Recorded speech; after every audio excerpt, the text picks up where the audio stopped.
Hello, my dear listeners. I hope all of you have been doing well. So today is episode 29, still in the Family Dynamic series, and it's titled The Golden Child and the Scapegoat. These are two roles that kids can be attributed in a dysfunctional family, and it's very destructive. So I took a break from the podcast because I was digging deep into this topic, brought up a lot of stuff for me. But I'm better now, so I can talk about it. In the end, I'm really grateful for this podcast because it's helping me heal. Yeah, so let's get into it. So first, I will tell you what a golden child is, and then what a scapegoat is, and their relationship, and then some of the consequences of growing up in this way. To start with, why did I choose to focus on this? Because I'm directly concerned by this topic, right? I'm really, really directly concerned by this topic. In a family where you grow up with a narcissistic parent, the parent attributes roles to the kids. So it depends on the level of narcissistic personality disorder of the parent. So if it's really severe, abuse can be severe, right? Favoritism between siblings can really be really, really big. The gap can be very big. So it really all depends. And the roles can shift. So one person can have a role of the golden child, and then that shifts to, then another time in another situation they become the scapegoat and like that. And in some families it's always the same people who have the same roles, from childhood. But let's remember that this is not the children's fault, because they come into the world ready to be loved by their parent and everything, or parents. And it doesn't happen because the parent, who is a narcissist, put their needs in front of everyone else's and rearranges the family system to fit their needs. And then they feel a need to be in control of what's happening in the family. And sometimes even having kids in the first place is a way for them to feed their grandiosity. So the role of the golden child. The golden child is really how it sounds like. It's the favored child. It's the child that the narcissistic parent will choose to shower with love. But it's not really just a little bit of favoritism. It's like extreme levels of favoritism where everything the child does is fantastic. The child cannot do anything wrong. If they make mistakes, these mistakes are brushed under the carpet. Everything they do, they are so talented. They are the best. They are so smart. They are the funniest, So the child is it's kind of an overvaluation, The child is praised for everything, overpraised for everything they do. Often the narcissist chooses the child that will become the golden child based on the fact that this child can reflect good on them, The child can make them look good on the outside. This child maybe is good in school, looks really beautiful or handsome, has a special skill, is good at music or in a sport. The child shines in the community, wins sports competitions, does a concert. So the narcissistic parent can use that to gloat and have some shine, and have a lot of shine even in the community. On the other extreme, we have the scapegoat child. The scapegoat child is really just the opposite of the golden child. The scapegoat child cannot do anything right. They are not beautiful. They take all the abuse. The narcissistic parent will blame them for everything. They cannot do anything right. They can, even if they have the same success as the golden child, theirs will be put down, and then the one of the golden child would be celebrated. For example, a narcissistic parent can say, "Oh, I will have to stop paying your soccer lessons because I don't have enough money to pay for your sister's violin lessons and pay for your soccer lessons. So it's really a very lonely place, and there's a lot of abuse and sometimes physical abuse, blaming, put downs, little sentences here and there on how they look like, and they cannot do anything right. That's really the basis of it. So how does this impact the relationship the golden child and the scapegoat or scapegoated child have? Well, most of the time they are enemies or arch enemies. It's rare that these kids they get along, because and sometimes the relationship can be toxic altogether, because most of the time the golden child will identify with the narcissistic parent, and sometimes they will even join the narcissistic parent in abusing the scapegoated child. So that's really not the basis of a good relationship. And this rivalry and hostility between the golden child and the scapegoated child is encouraged through triangulation. Triangulation is a tool of communication that the narcissist use to create dissent, to create hard feelings between the golden child and the scapegoated child. So it keeps them divided, separated. Each believe that the other one hates them, or based on the lies of the narcissistic parent. The narcissistic parent triangulates. The goal of triangulation is really to keep control, to they have control over what's happening in the family system. That when they triangulate really well, the kids don't even speak to each other directly anymore. They both speak to the parent, who then feeds them what she wants to feed them, right, as information. It's also a way to lower the children's self-esteem in the way information is presented, and to really keep conflict going. So what are some of the consequences of being a scapegoat or growing up as a scapegoat in a family? A scapegoated child will have an altered view of relationships, difficulty trusting others.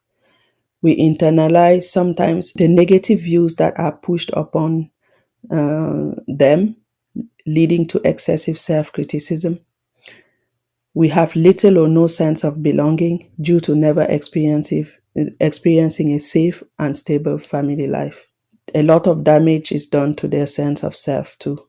And they may be drawn in their later years to romantic partners who are controlling or narcissistic themselves.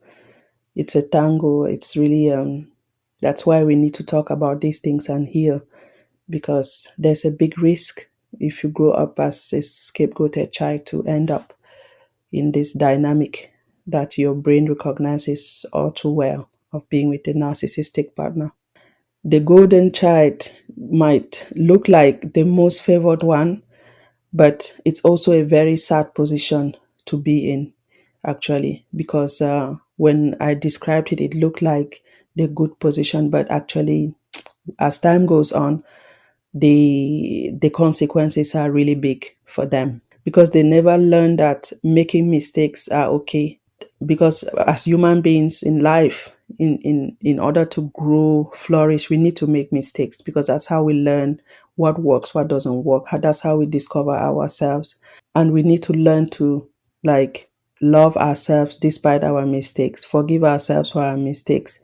So that's like psychological safety. But the golden child doesn't learn that, because all their mistakes are swept under the rug. So they grow up being terrified of making mistakes. They internalize that making mistakes will not look good on the parent, because the love they receive at the end of the day is conditional love. They have to keep playing the role that the narcissistic parent gave them to be able to keep receiving the love. And since they were overpraised, so there's a sense of really deep, deep emptiness in them, because they don't feel they live up to the praise, and they also know that if they don't live up to the praise, they will be cast aside by the narcissistic parent. So it's like chasing love that you never receive. Actually, at the end of the day, both sides they don't receive the love, actually. Even the golden child doesn't receive the love because they are not loved for what they are. It's a projection of the narcissist who put them in a role that they cannot escape anymore. They have to keep going in that role, even if they don't want to please the parent. And hopefully, at one point, when they realize, they break out of it. The golden child might feel really very insecure as a person because they were always praised from the outside. They might then need to receive this praise to feel that they are okay. So it's really insecurity where you chase achievements. You're really looking for that thing that will make people praise you. The golden child is not allowed to be themselves. It impacts their sense of identity. They really, really struggle to develop their sense of identity. Most of the time, they don't know who they are, where their story starts and stops, and where the story of their family or their mothers or their narcissistic parents start and stop. So they have no sense of self. They don't feel they are in control of their life. Um, they feel like they are an extension of their parent. Yeah, and they struggle with setting boundaries. They struggle with sometimes guilt of seeing their other sibling or siblings being abused or being scapegoated while they are treated with praise, showered with all the praise. So it's really because they are still children, so they see that, and there's a lot of guilt going on there. And sometimes when they join the parents in abusing the sibling who is scapegoated, and they grow up and they realize it, there's a lot of guilt to have participated in that system. Another form of guilt is when they feel totally inadequate in realizing the narcissistic parent's dream, and they feel guilt and shame in not living up to the parents' standards and dreams for them. Sometimes we might wonder if the golden child becomes a narcissist. I don't know. I didn't find much about that, but I think there's a higher risk for that happening. And sometimes one might wonder what happens to the golden child when the scapegoat leaves the house, right? Well, the scapegoat, I think, will still stays the scapegoat, even though they are not at home. But the golden child might be scapegoated because someone has to be scapegoated. Why would a narcissist create this dynamic? Because a narcissist has two sides, right? There's that grandiose, outward looking personality that always looks great, and the other side, the private side, where they feel very insecure. So these internal fights, these two sides of them, they project it to the outside. So they don't only suffer, and the other part of themselves that is insecure needs reassurance all the time that they are good, they're as grandiose as they think in their mind, and because they cannot stand to face the fact that they might not be as shiny as they want everyone to believe. So they create this role because they think they are perfect, actually. They can do no wrong, they are perfect. So they create this role where you have the golden child that is the projection of what the narcissistic parent shows outside. And you have the scapegoat. It's the other part of them. It's what they don't like about themselves. So they project it to the scapegoat. And sometimes you can see that actually the scapegoat is the one that has more skills, is more beautiful, looks more like the narcissistic mother. Let's talk of the narcissistic mother. And is the one that will receive much of the abuse because that scapegoated child reminds a narcissistic mother of something they don't like about themselves. So that's how that role is formed. And for people to break out of this, you have to realize what's going on. Okay, so this part I will talk about what I discovered while researching this, and why it was so hard for me in the last weeks. So in my family system, so first I was abandoned by my mother, and then when we reunited, mm, as I was a teenager and my younger sister too. And so did she created this dynamic, and this is something I did not know about, of course. I did not even understand, but she created this dynamic where I was the golden child because she saw that I was already using my performance in school in Cameroon to numb my trauma. And when I got to Switzerland, where we moved to, I still kept using school because I didn't feel any particular connection to my mother. So I still kept using school as a way to cope and feel worthy. That's really it. So my mother, who really didn't take much care about us, even when we were living with her, realized that I was good at school, and then people were talking about me in our little town. And so she created that dynamic where I was the golden child, and my sister, who had a really difficult teenage years, which is really understandable, and about whom many people complain, she became the scapegoat. And so so at first, yeah, it was just like she was boasting about me and things, but she didn't really take care of us. She was like living her life, going up and down with her friends and boasting that her daughter is doing this, her daughter is doing that. And then certainly with time, she started the triangulation um, between me and my sister. And we don't, it's really something you have to leave it to know. Because for the life of me, I don't know why we stopped talking to each other, because I always had my sister. She was like the person that was always there for me. That's the only person that was always there for me was my sister.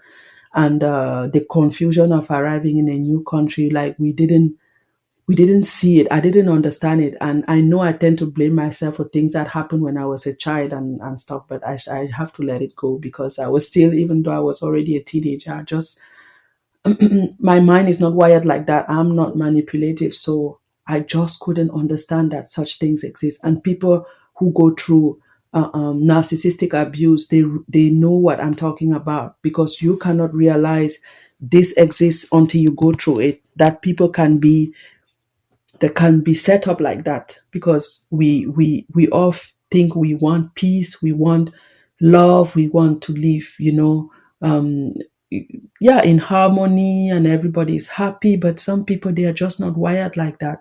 Their insecurity makes them act in ways that actually they don't want any peace, because they get their narcissistic supply from the chaos, from people arguing and every anyways. So back to my sister and I. So the mode of communication became that we spoke to my mother, but we didn't speak directly to each other, except to fight, to throw blames at each other. My mom didn't hesitate to lie, telling me how my sister would come and steal money from her wallet. And so she made me like the little soldier who would call my sister and say, "You're such a bad person. How would you steal money from your mother?" and stuff. And then my sister wouldn't know what I'm talking about. So my sister thought I was crazy. And behind my back, my mom was telling my sister I was crazy. Every time my sister called her and said, "Can you imagine? She called me saying that I stole your money." And then my mother would be like, "Oh, she's crazy. She doesn't have all her head." So my sister thought I was crazy. Why my mother was the one feeding me on this side, that my sister was a thief and this. So this lasted for so many years. And I just couldn't understand how my sister, like, we fought so many battles together in our early childhood. She was abandoned. She was 6 months old. I was 3.5 years old. So like we were always together. And to realize that we couldn't get along anymore, it made me so sad. I wouldn't even dare to say to what extent, because she was the only person I wanted to be close to, you know. And yeah, so that's what happened for years. And what broke this dynamic is that our mother moved back to Cameroon and I moved to Canada. I just needed to escape my family. So I moved to Canada and our mother moved back to Cameroon. And then all of a sudden I picked up the phone and called my sister and we talked for 1 hour. We were happy and laughing. I did it again. So, oh my God, we don't need to go through our mother to speak. And it was so fluid. It was so nice. It was so we started speaking more, but not about the past or about our mother. It was kind of really taboo because she was always controlling, using guilt to guilt trip us that we don't love her. If we start to try talking about stuff, then we back down and then apologize and then not talk anymore. But some things happened. My mom came and lived with me, and some things happened that just blew the situation out. Then I realized that she was outright lying about many things, lying to my husband. Sorry, lying to my husband, lying to me. And yeah, I would get into that one day, but a situation happened that really exposed my mother as a narcissistic person. And from there on, we all started talking. I started talking to my sister, and we fact checked, like we cross checked all the stories, and we were so shocked. My sister's husband was shocked. My own husband was shocked. Even my husband was manipulated. My mom messed up our relationship so much. Anyways, yeah. So being the golden child, how this affected me was that I was deeply insecure, low self-esteem. My mother telling me I will be this director, I will come and I will have loads of money. This is still a running joke between my sister and me, where she's calling me the hen with the golden eggs, because that was my role, like the golden child, right? She said, "You're the hen with the golden eggs. You're gonna lay the golden eggs and save your mother." So she still calls me, and we laugh about that. So what I decided when I realized all of this is reject all the rules. I told my mother that I'm not gonna save her. I'm not gonna do anything for anyone. I'm just gonna live for me. So now I'm taking my time to heal. My relationship with my sister, it's right up there. We still talk to our mother, but for me, it's really very hard because I know she's lying about everything. So it's really tough. I don't care if she listens to this episode. By the way, I don't think she will, but if she listens, that's her problem. So yeah, so we still cross check our stories because she still lies about everything and she doesn't know we know. But the thing is, she's a narcissist. That's how she manages to feel safe, by controlling other people. So I don't let her control me or have access to my kids because she already tried to manipulate my children and create that divide between making, one of my daughters was the golden child and the other one was the scapegoat. Looking back, lightly so, but it takes time to put those things in place. Yeah, so not letting that happen in the new generation, healing myself, setting boundaries, um, healing my relationship with my husband, like talking about things, it really, really helps. And talking about this openly. This is such a problem we don't talk about. It's so shameful to talk about the mother and criticize the mother, that I felt so much shame for a long time. But I don't think I'm doing this for people who have been impacted by such an experience, to heal from it. It's not to blame and protect themselves, right? I told a friend on Saturday, I feel like moving from Switzerland to Canada, I became an adult because I had to face my feelings, I had to face my past, and I feel myself growing stronger into myself every day. So yeah, so that was about it with the golden child and the scapegoat.